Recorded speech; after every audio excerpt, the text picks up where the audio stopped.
Señoras y señores, bienvenidos a Punto de Mira. Si hay algo que empobrece el pensamiento, es la costumbre del tópico, la idea preconcebida que nos impide conocer algo más allá de la superficie de las cosas. A mayor ignorancia sobre un asunto, mayor número de tópicos.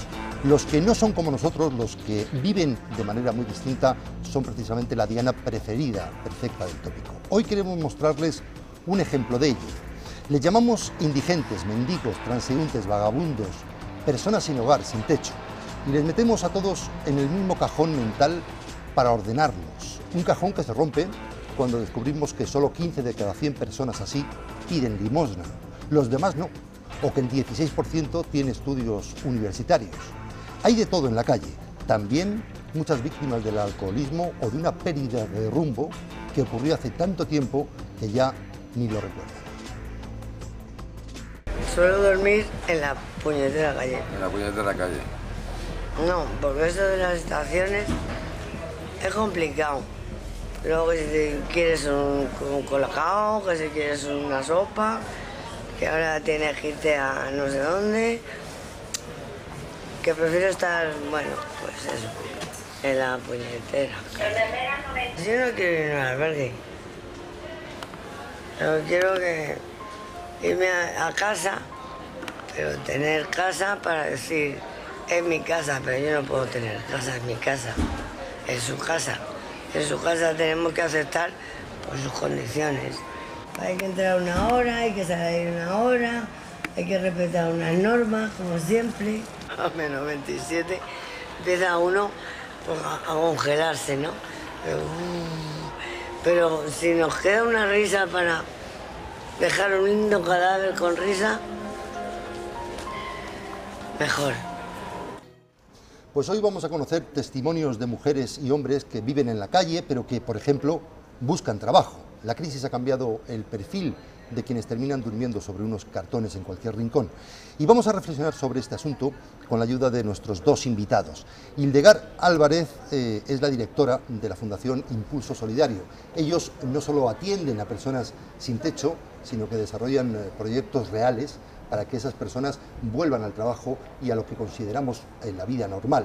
Y Miguel Rubio, sociólogo, diplomado en trabajo social, que ha trabajado durante más de 10 años con el colectivo de personas sin hogar. Miguel Rubio tiene publicadas además 2 novelas. La primera, Ahora que estamos muertos, es un retrato duro pero real de la verdadera situación de los indigentes en una ciudad como Madrid. Pues bienvenidos a ambos. Hola, Miguel, en Ahora que estamos muertos, lo que destaca, aparte de la crueldad de la miseria humana, es justo la crueldad entre las personas sin techo. Da la sensación de que es un mundo del sálvese quien pueda. Bueno, crueldad yo siempre digo que hay en todas partes, ¿no? Entonces las personas sin hogar son un reflejo del resto de la sociedad. Lo único que sucede es que a ellos les toca jugar en una liga peor, ¿no? En peores condiciones y claro, en una situación mucho más dura. Por tanto, quizá los comportamientos por eso son más extremos, ¿no? Es un poco la vida en la calle es un poco la ley de la jungla en ese sentido. También ¿no? entre los sin techo hay gestos de solidaridad extrema. Bueno, yo creo que hay solidaridad, lo que dice Miguel, hay solidaridad entre los sin techo y entre los que no lo son. Lo que ocurre es que la situación que estabas comentando antes de situaciones de crueldad extrema, yo siempre pienso que es, vamos a poner por caso un albergue en el que hay 150, 200 personas viviendo juntas y esas 200 personas son mujeres y hombres, y estas personas tienen trastornos mentales, tienen adicciones, tienen situaciones muy duras de vida y están obligados a vivir por las noches todos juntos en el mismo sitio. Y necesitan diferenciarse de ellos mismos. Sí, y están viviendo en el límite continuamente. Claro, es muy habitual que te digan, es que yo no soy como ellos. Efectivamente, tú no eres como ellos, tú eres uno más de ellos, ni mejor ni peor, eres uno más de ellos. Pero yo creo que es para diferenciarse, porque realmente las situaciones que se dan en un centro de acogida, en un albergue o en un sitio donde conviven personas con problemáticas tan graves y tan extremas, es muy duro. Solemos confundirnos habitualmente entre... lo metemos a todos en el cajón, en el mismo cajón. Personas sin hogar, indigentes, mendigos, transeúntes, y no son lo mismo. Quiero decir que hay gente, me imagino, que vive en la calle y hay gente que vive de la calle. Pues sí, hay de todo. De todas formas, lo que decía Hilde tiene mucha razón. Los albergues y centros de acogida se han convertido un poco en una especie de cajón desastre donde parece que cabe todo, ¿no? Y no es muy lógico. Desde el punto de vista de la intervención profesional es muy difícil trabajar con colectivos tan heterogéneos, ¿no? Que al fin y al cabo es lo que son las personas sin hogar.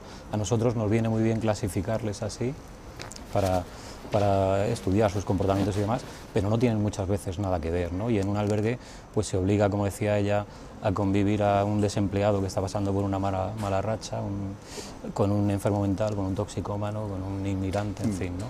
Y es normal que no acepten esa situación y que haya conflictos. Bueno, pues hablaremos de ello durante el programa, pero si les parece, vamos a acercarnos al mundo del que estamos hablando, y para eso nos vale cualquier rincón de una ciudad como Madrid que esté habitado por personas sin techo. Es todo un universo que pasa desapercibido a los ojos de la mayor parte de la gente.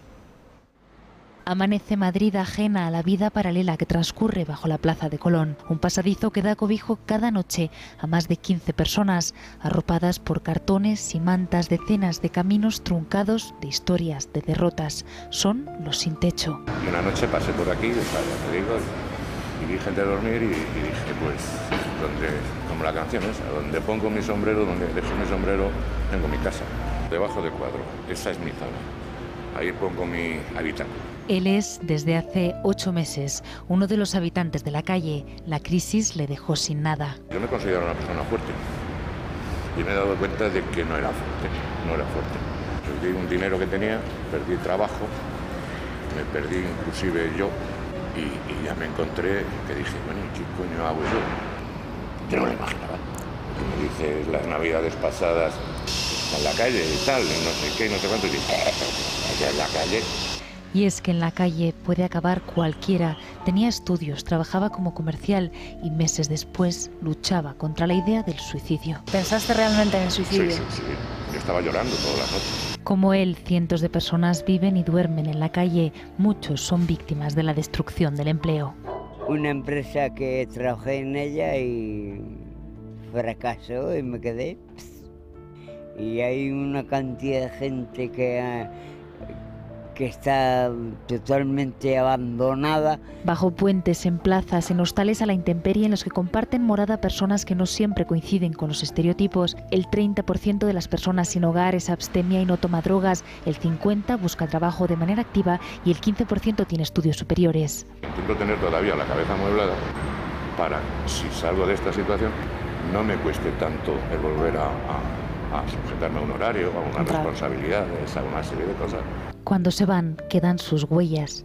Lo dejaré arriba y otros los dejamos aquí abajo. Pertenencias. Y la mayoría de los días te lo encuentras tal y como lo habías dejado, Gracias ¿no? a Dios, sí. La noche ya la pasa. Vamos a intentar pasar el día. Bueno. Que pases un buen día. Gracias. Hasta luego. Hasta luego. Bien, y mi pregunta es, ¿qué ocurre para que una persona normal, con una vida estable, con trabajo, con familia, termine viviendo y durmiendo sobre un cartón en la calle? Bueno, pues lo que ocurre es que a estas personas les pasan una serie de sucesos traumáticos, normalmente en un corto periodo de tiempo, ¿no? Y es muy difícil sobreponerse a eso, ¿no?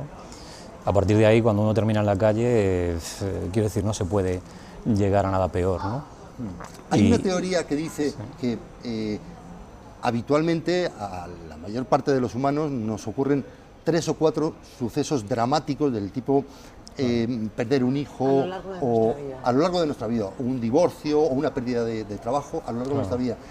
Y a las personas que están en la calle les han ocurrido a lo mejor hasta 9 sucesos. Hasta 14 y generalmente antes de cumplir los 30 años. En muy poco tiempo. En muy poco tiempo. Nosotros en la fundación en la que estamos trabajando estamos, bueno, pues no haciendo un estudio porque tampoco se trata de hacer un estudio. Nosotros, nuestra muestra a lo mejor tampoco sería muy representativa de todo lo que son las personas sin hogar. Pero sí tenemos curiosidad por saber, bueno, esta persona antes de estar aquí, ¿dónde estaba? ¿Qué ha pasado en su vida? Bien, pues una cosa que es llamativa, aparte de que más del 75% de las personas que atendemos tienen algún trastorno mental incapacitante, es decir, que le incapacita para desenvolverse de una manera normal y autónoma en la vida cotidiana. Hay personas que tienen alguna adicción y esa adicción es incapacitante también. Pero muchos de ellos empiezan a saber que en la historia familiar también hay situaciones de este tipo. Proceden de situaciones de familias desestructuradas, de familias en las que se producen situaciones de violencia. En las mujeres además hay una violencia especial muy concreta y casi todas han padecido ese tipo de violencia.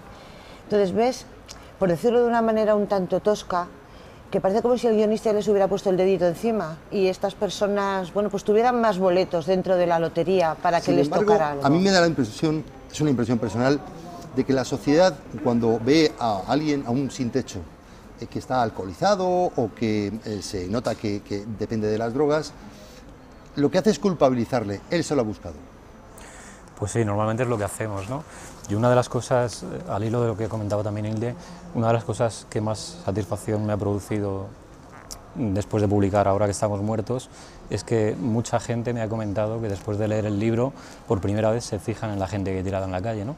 Y piensan que todas esas personas tienen una historia detrás, ¿no? Que es lo que ella comentaba. Desde luego para los profesionales es fundamental ir a esa parte del individuo, ¿no? La historia que hay previa a la situación de calle, ¿no? Y es lo que muchas veces no nos fijamos, ¿no? Y tendemos efectivamente a estigmatizar a esta gente y a culpabilizarles de todo lo que les sucede, ¿no? Sí, y olvidamos que hay factores estructurales que están facilitando que se produzca esto, ¿no? Y más ahora en contextos de crisis, ¿no? La vivienda, el desempleo, en fin. Y me figuro que hay más de un caso. No, iba a decir que también la gente lo que suele hacer es estereotipar mucho, porque suelen asimilar la imagen de la persona sin hogar con la persona que está tirada en la calle, sí. Bueno, pues con lo que estamos viendo en el vídeo. Y una persona sin hogar, yo te puedo decir que aquí se puede sentar una persona sin hogar y nadie se da cuenta que es una persona sin hogar, no lleva un cartel. Los que se supone que lo son porque se les nota son las personas que están, bueno, pues más profundamente deterioradas y más...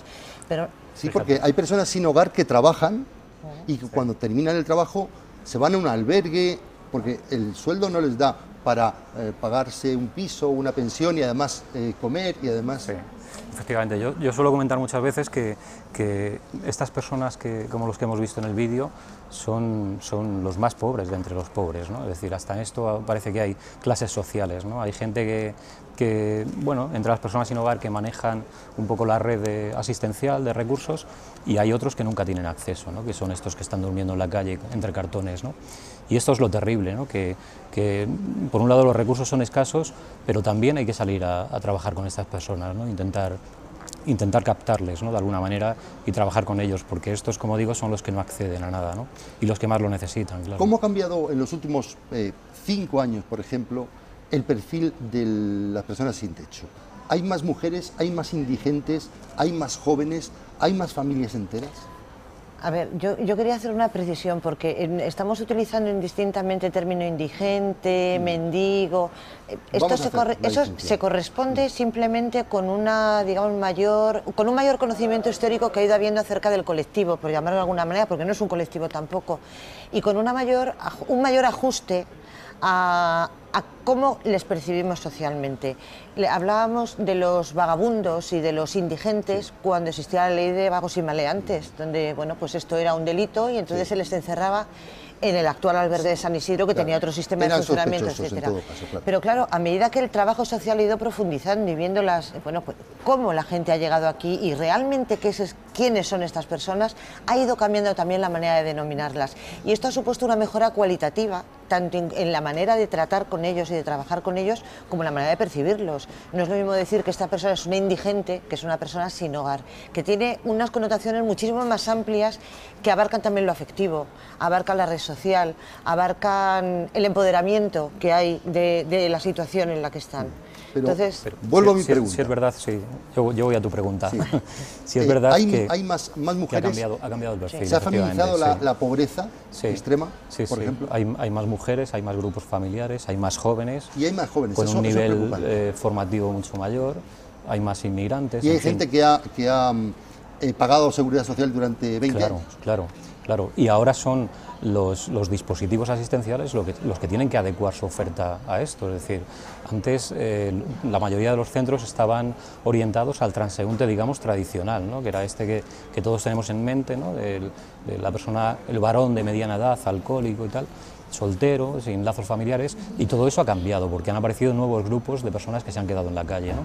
Y ahora es el reto de, como digo, de la red asistencial de adecuar su oferta a esto, ¿no? Bien, claro. Cuando una persona llega a dormir una noche en un albergue, por ejemplo, me figuro que seguramente tendrá hambre, tendrá frío, tendrá cansancio, pero lo que seguro que sí tiene es una bajísima autoestima, un estado cercano a la depresión, si no es depresión, y eso se cuida poco, ¿no? En general. Y es lo más difícil, ¿no? Es Claro, lo más al difícil final es de solucionar, ¿no? el pez que se muerde la cola. Claro, claro. Eso es lo verdaderamente dificultoso, ¿no? Yo siempre digo que si el paso previo para dormir en un albergue es dormir como cada uno de nosotros en nuestra casa y demás, pues es un drama, ¿no? Si el paso previo es dormir entre cartones, como el documental que hemos visto, pues claro, en un albergue estás muy bien, ¿no? Y luego no quieres salir, ¿no? Y ese es otro problema, ¿no? Que la cuestión es, antes de llegar al cartón y antes de llegar al albergue, ¿esta gente dónde está? Lo que es evidente es que esta gente, antes de llegar a esa situación, está entre nosotros. Y está entre nosotros y tenemos una red de servicios sociales, bueno, que efectivamente cada vez se está viendo más sobrepasada por las circunstancias, pero esta gente son vecinos o eran vecinos tuyos, vecinos míos, vecinos de los barrios, y antes de llegar a una situación ya de desestructuración absoluta, antes de perder la casa la han tenido, y antes de perder el empleo lo han tenido, y antes de tirarse a la calle y no ir a los centros de salud, han estado yendo a centros de salud. Entonces, está fallando algo que hace que una persona de pronto aparezca de la nada en el escalafón más profundo de la marginación o de la exclusión. Pero eso nos da la sensación de que nos puede ocurrir a cualquiera. Claro. Yo pienso que, a ver, yo creo que aquí hay matices. Evidentemente hay situaciones que pueden llevar a cualquiera a de que se le descabale la cabeza, pero yo creo que son las menos situaciones. Hay situaciones que son muy dramáticas y que las personas están menos capacitadas para asumir que otras, pero que ya hay vulnerabilidad. Es decir, una persona que se desestructura tremendamente porque fallece su madre, que era una cosa que estábamos comentando antes, es una persona que ya tiene una vulnerabilidad previa, porque si su madre es su único soporte, es que le están fallando otros. Es que no tiene una red de amigos, no tiene una red de compañeros, no tiene una red de... Pues lo que se supone que conforma una red sana de soporte. Sí. Pues sí, sin duda, perdona, eso influye, pero yo sí opino que le puede pasar a cualquiera, ¿no? Basta con que a uno le fallen un poco la red familiar de apoyo, la red social, el trabajo y demás, y uno inicia ese proceso del que es muy difícil salir, ¿no? Es decir, esto es como una especie de tobogán, ¿no? Es muy fácil bajar, pero muy difícil subir, ¿no? Entonces a uno le empiezan a fallar, como digo, los apoyos familiares, pierde el trabajo, se queda sin dinero, pierde el piso. Esta es normalmente la trayectoria habitual en todos ellos, con matices, pero esta es la trayectoria habitual, ¿no? Bueno, y esto nos puede pasar a todos. Esto nos puede pasar a todos. Yo creo que el factor clave es el tiempo. Mientras que tú te encuentras con una persona y le dices, cuéntame, ¿cuál fue la última vez que tú viviste en una casa que podías considerar tuya porque la pagas tú? El año pasado. Y en un año, ¿qué ha sucedido en tu vida para que de pronto te encuentres en un albergue sin red social? Pues la respuesta varía, porque aquí también hay que tener en cuenta que las personas con las que trabajamos son personas que tienen su orgullo, que tienen su historia de aprendizaje, que tienen su pudor. Entonces no siempre te comentan absolutamente todo, pues porque puede haber sucedido cualquier cosa que ellos no quieran comentar en un momento determinado. Pero lo que sí se ve en definitiva es que hay una dificultad que puede ser económica, social o incluso personal para afrontar la situación de crisis. Por eso hablo de vulnerabilidad. Pero también, Hilde, porque ahí fallan los mecanismos previos, ¿no? Que es donde se puede atajar el problema, ¿no? Para que no llegue exacto. Normalmente las medidas tienden a ser asistenciales, ¿no? Y hay que ser más, hay que adelantarse a estas situaciones, ¿no? Hay que prevenir mucho más, ¿no? El ejemplo, si yo ahora me quedo sin trabajo y soy una persona que tengo una red, digamos, sana, por decirlo, por poner un ejemplo, no es sana ni sana, esa red de colchón. Esa red me va a ir soportando hasta que vaya quemando a la familia, quemando a los amigos, pero eso es tiempo. Yo puedo tardar, ¿qué puedo tardar? 4 años, 5 años, 6 años, se van muy mal las cosas, pero es que hay gente que te habla de meses, te habla de años. Bueno, ahí está pasando. También han cambiado los modelos familiares. Vamos a seguir hablando de esto, pero quiero que conozcamos la realidad diaria de un albergue, y lo vamos a hacer de la mano de un hombre que precisamente nunca pensó llegar donde ha llegado, alguien que podría ser cualquiera de nosotros. Hace 45 días que José Ramón llegó al albergue de San Juan de Dios. Después de trabajar 38 años como albañil, está en la calle sin recursos. Pues muy bajo de ánimo, muy hundido, sin saber por dónde tenía que tirarme. Por ejemplo, el mío ya con 56 años, pues lo veo un poquito complicado, pero muy complicado. A lo mejor tengo suerte y puedo salir adelante. Tiene mujer e hijos, pero parece que la vida les ha distanciado, y José Ramón tampoco está muy orgulloso de su actual situación. Tampoco he pedido yo ayuda a la familia, ni amigos, ni a no he pedido. Me las quiero buscar por mí solo. En el albergue no solo ofrecen cama y un plato de comida caliente. Detrás de cada usuario hay una historia y muchos problemas. Un equipo técnico trabaja con ellos para realizar una intervención psicosocial. Andrés Gabaldón, director técnico, nos explica que esa es la ayuda fundamental. Para nosotros lo más importante es que las personas que acogemos, una cosa que es fundamental es que se sientan personas y que se encuentren en un espacio que a ellos les dignifique, porque a partir de ahí podremos trabajar por mejorar sus condiciones de vida. Andrés trabaja en el albergue desde su fundación hace 30 años. En 3 décadas ha comprobado cómo ha cambiado el perfil de los usuarios.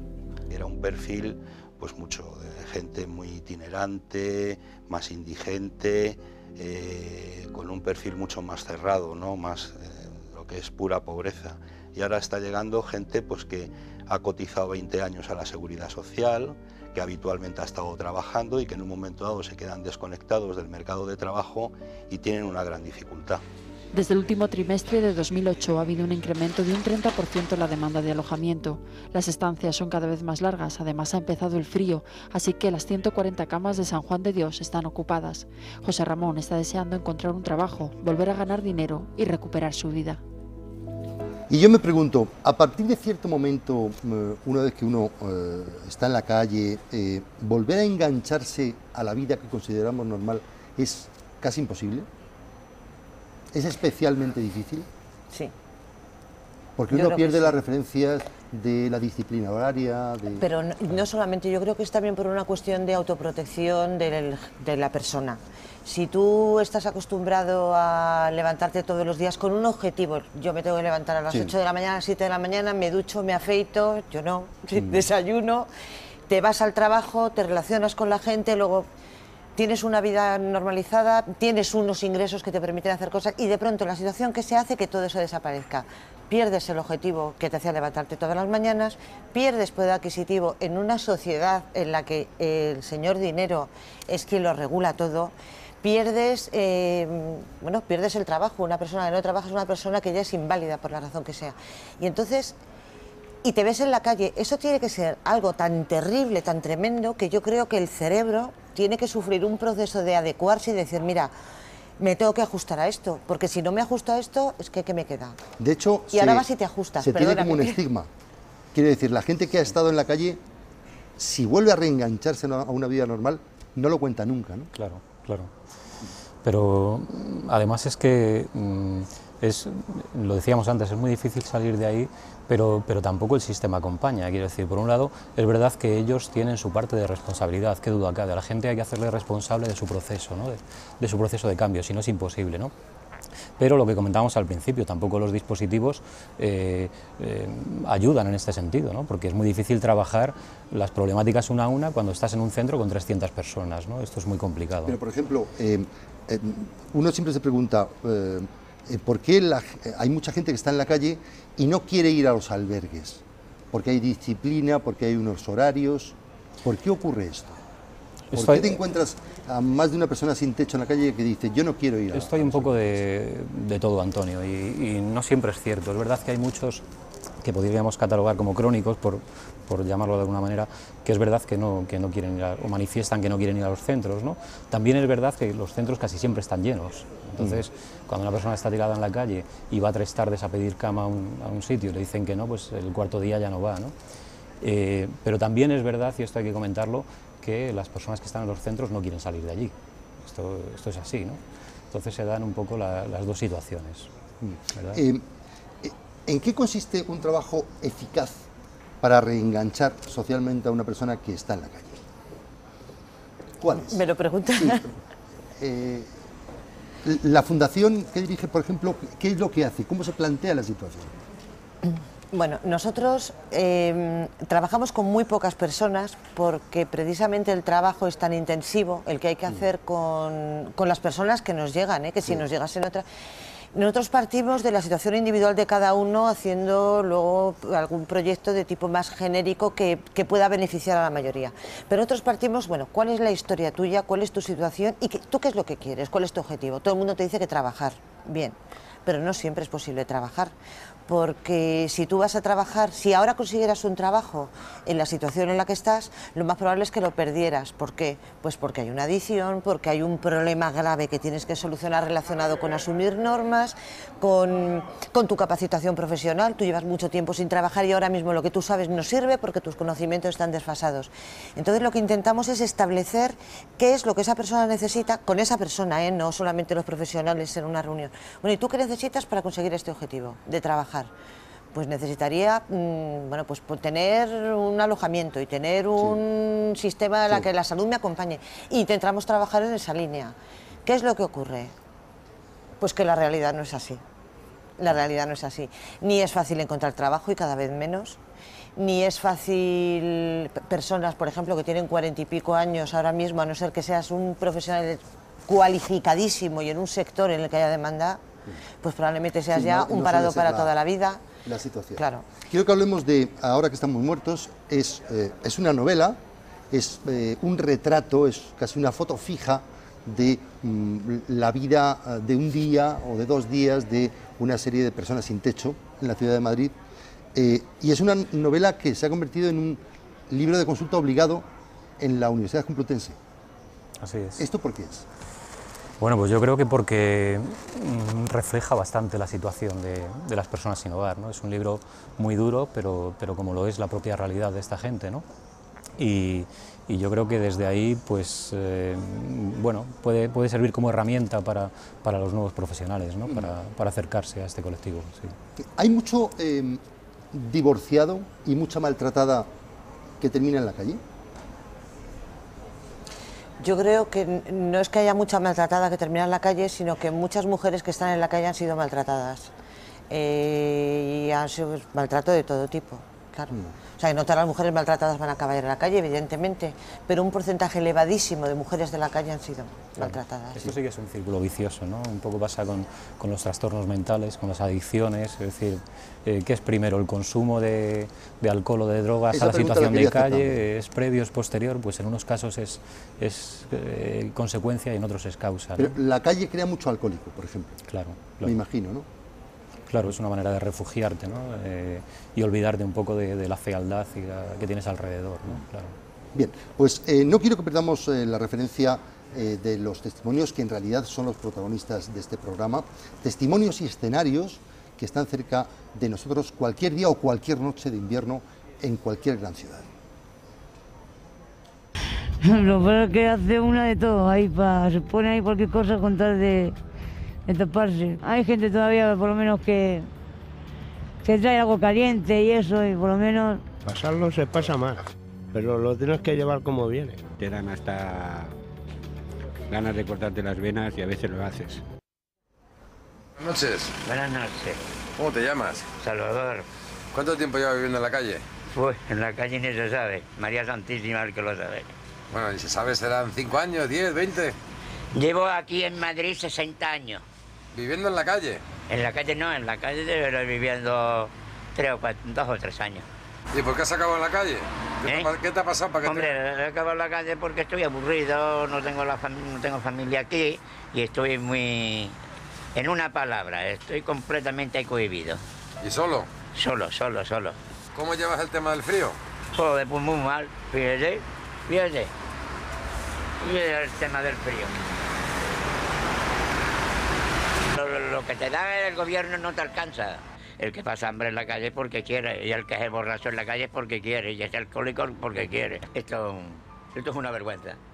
Parece mentira que esté en mi país y que estén los comedores tan ordinarios y tan groseros y tan malos como están. Cuando no come, no cena, cuando no cena, no come.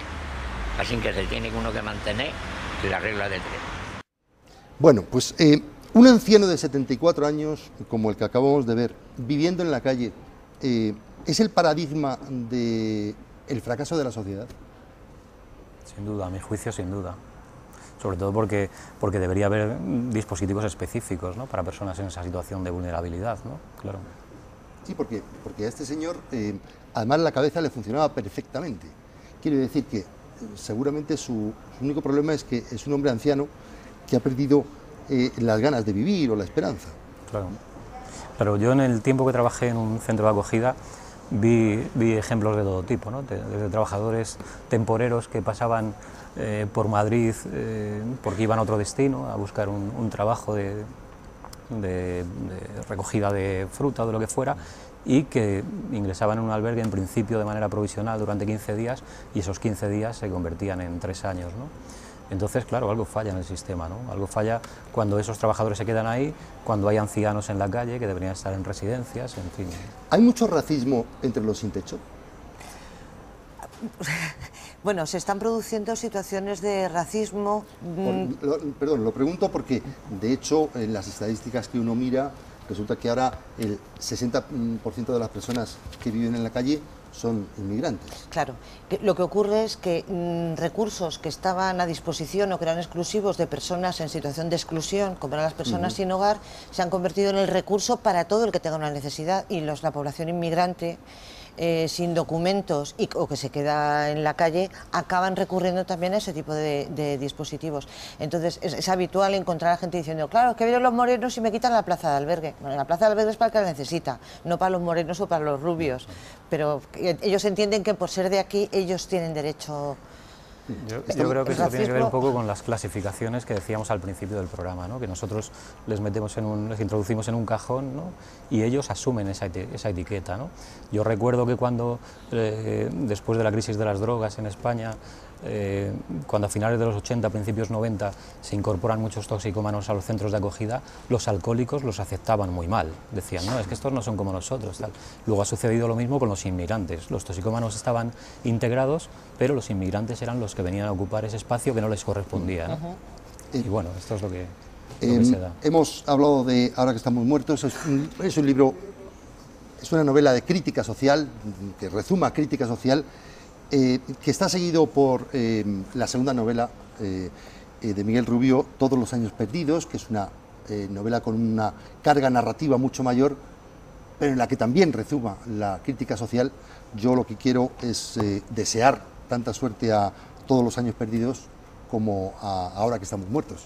Muchas gracias, Antonio. Y a Hildegard y a Miguel Rubio, gracias por ocuparse de ese mundo que tenemos tan cerca y a la vez tan lejos.